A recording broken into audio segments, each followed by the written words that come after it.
Hola a todos, ¿cómo están? Espero que me recuerden. Soy Sebastián y este es el videoblog de un políglota mexicano. Esta vez estamos en el Museo Universitario del Chopo, que está muy cerca de Buenavista. Ahorita voy a eso. Aquí puedes encontrar una muy buena variedad de arte contemporáneo, y este museo está regulado por la Universidad Nacional Autónoma de México y es un paisaje cultural muy importante. No es tan conocido como el Museo de Antropología, pero igual es muy importante visitarlo. Y cerca está Buenavista, donde puedes encontrar desde artesanías mexicanas a un buen precio hasta puedes encontrar las tribus urbanas, ya que es un punto de encuentro de todos estos grupos de jóvenes. Le puedes encontrar desde punks hasta darketos, pasando por reggaetoneros y chacas. Esta vez vamos a entrar a la segunda fase de mi videoblog. Esta vez vamos a seguir hablando del español mexicano. Yo creo que no ha quedado muchas cosas en claro desde mi videoblog en español, el primero que hice. En resumen, lo que hice fue contar un poco de algunas características, sobre todo de pronunciación, y también de varios acentos dentro de México, como el yucateco, como el del norte, como el del sur, como el del centro. Y mencioné que yo hablaba del centro del país, pero no ha sido suficiente y he querido hacer otro videoblog. Como ustedes saben, hay mucha presencia de lenguas indígenas en esta variante.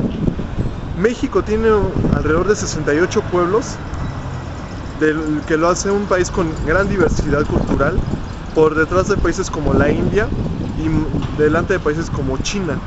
Y también, por mencionar algunos países como Papúa Nueva Guinea o Nueva Zelanda.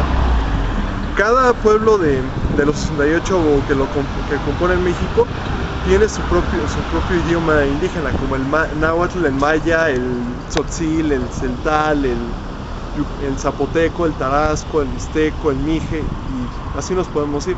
Y de esos 68 lenguas tenemos 300 dialectos, de los cuales la mitad están en peligro de desaparecer según la UNESCO. Entonces de nosotros depende preservarlos, pues, en honor a México, y en honor a preservar esta gran diversidad lingüística. Esto no quedó inherente al español de aquí, como lo mencioné, sino que también el sustrato indígena ha influido de sobremanera en nuestra habla cotidiana, en palabras como amigo, que sería cuate, chocolate, tomate, jitomate, xochimilco, y también tenemos tenemos muchos nombres toponímicos como Tláhuac, Anáhuac, Mixcoac. Es más, hasta 3 nombres de países son de origen náhuatl, como en el caso de México, que quiere decir en el ombligo de la luna, Guatemala, que no recuerdo su significado, y también Nicaragua. Entonces podemos ver que hay mucha influencia del náhuatl, y también que lo podemos encontrar en palabras como achichincle, ¿cuál otro? Amate, y pozole. Otra de las que quiero mencionar son las palabras más usadas dentro del español, como aguas, ahorita, bueno, platicar, colonia, chavo, chela, cruda, y otras más que no he tenido tiempo de mencionar. Una de las características principales del español mexicano es la palabra güey. Así como ustedes, como en España le dicen a los hombres tío, o le dicen en Argentina le dicen che, o en Chile le dicen weón, aquí en México tenemos la palabra güey, que es como nos dirigimos a los demás. Y de hecho, para aclarar un poco cómo serían algunas características, por mencionar un ejemplo de las características del español, me gustaría mencionarles. He comprado una playera en Acapulco que es de 100% mexicano, es esta, y menciona un poco lo que es el habla del español, y dice así: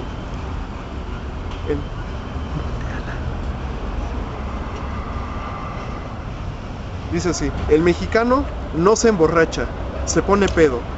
El mexicano no saluda, te dice qué ondas. El mexicano no tiene amigos, tiene cuates. El mexicano no se cae, se da un putazo. El mexicano no se burla, se caga de la risa. El mexicano no se enamora, se encula. El mexicano no te convence, te chorea. El mexicano no se avienta, se lanza. El mexicano no besa, faja. El mexicano no molesta, chinga.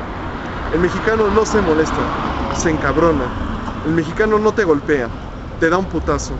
El mexicano no te ordena, te manda a huevo. El mexicano no tiene amantes, tiene culitos. El mexicano no fracasa, la caga. El mexicano no toma siestas, se echa una pestaña. Al mexicano no le es difícil, está cabrón. Al mexicano no va rápido, va hecho a la madre. El mexicano no es un tipo tremendo, es un chingón. Y el mexicano no es cualquier cosa, es mexicano.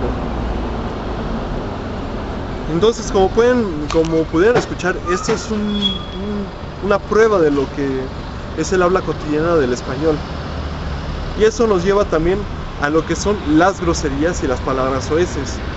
Yo creo que una de las principales cosas que aprendemos tenemos dentro del aprendizaje de lenguas indígenas, sobre todo cuando somos muy jóvenes, es aprender a decir groserías. En México tenemos muchísimas groserías y muchas de ellas son derivadas de palabras que tienen connotaciones sexuales o connotaciones de necesidades. Y aquí podemos ver un poco el camión que está pasando, ahorita veremos. Y bueno, regresando al video, tenemos por ejemplo palabras como chingar y sus palabras y sus derivados como chingaquerito, chingón, chinga, chingao, etc. También tenemos las palabras por ejemplo, aquí tenemos un buen ejemplo de uso de chinga tu madre, porque acaba de pasar un camión aquí. Tenemos también un buen de acepciones para la palabra pedo, que esa no me voy a meter en Honduras, sino que lo que voy a hacer es que les recomiendo un chiste de Polo Polo, un comediante mexicano que se llama El Pedo, y aquí pueden ver todas las acepciones de la palabra. También tenemos palabras comunes como madre, como pedo, hasta pendejo, como huevo, que en estos momentos está muy caro. Y eso también nos lleva a este tema que es el albur.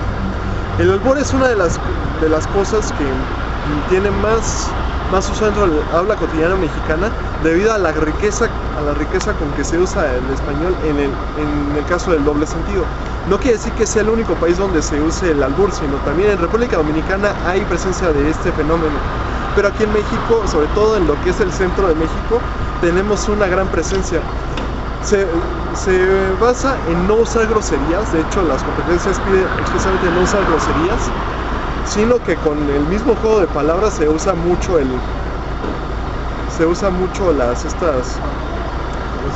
doble sentido, y todo tiene que ver con connotaciones sexuales.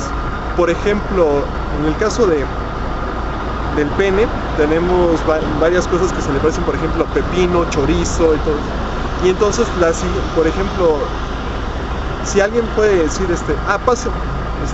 me gusta el pepino, se puede prestar a malas interpretaciones. Y para contestarlo, el otro chavo, si ve que hay cierta malicia, lo que puede decir es: pues te sientas ahorita porque estás muy cansado.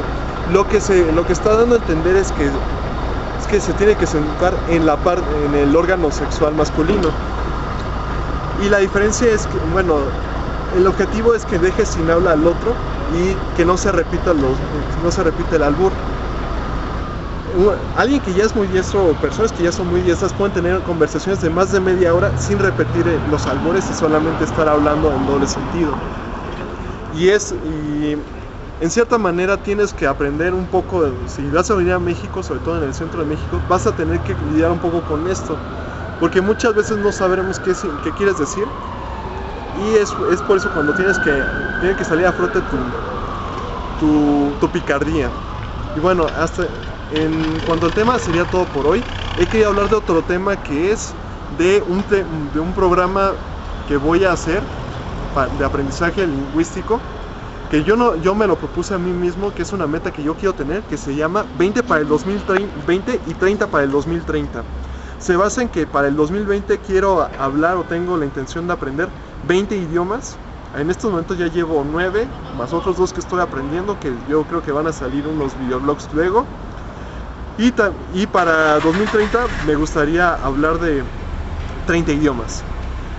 En mi Facebook estuve poniendo por pistas estuve haciendo que adivinaran cuáles serían mis próximas lenguas objetivo.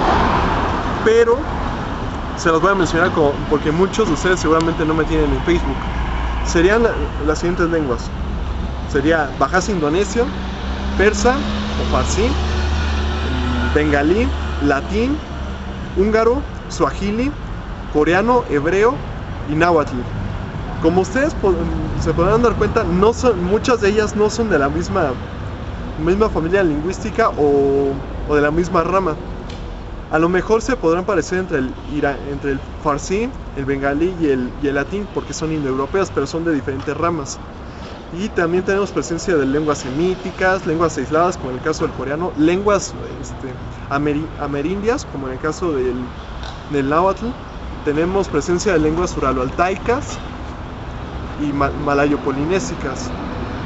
Y entonces eso me va a permitir aprender sin mezclar muchos términos gramaticales y muchas palabras. Y eso me enorgullece. Y cada que termine, por cierto, conseguí varios recursos como el Teach Yourself, como los cursos FSI, y no quiere decir que algunos no voy a aprenderlos en cursos, que de hecho algunos ya los estoy aprendiendo, como el caso del náhuatl en la Facultad de Filosofía y Letras, y también tenemos que lo voy a aprender en el CL en el caso del coreano. Y entonces cada que termine un libro o cada que termine un curso voy a estar grabando un video mostrando mi avance. Y bueno, por hoy sería todo. Espero que les haya gustado este video. Si no, no me importa. Si tienen alguna duda o algún comentario, mentada de madre, pues pueden escribirla aquí. Así que bye bye.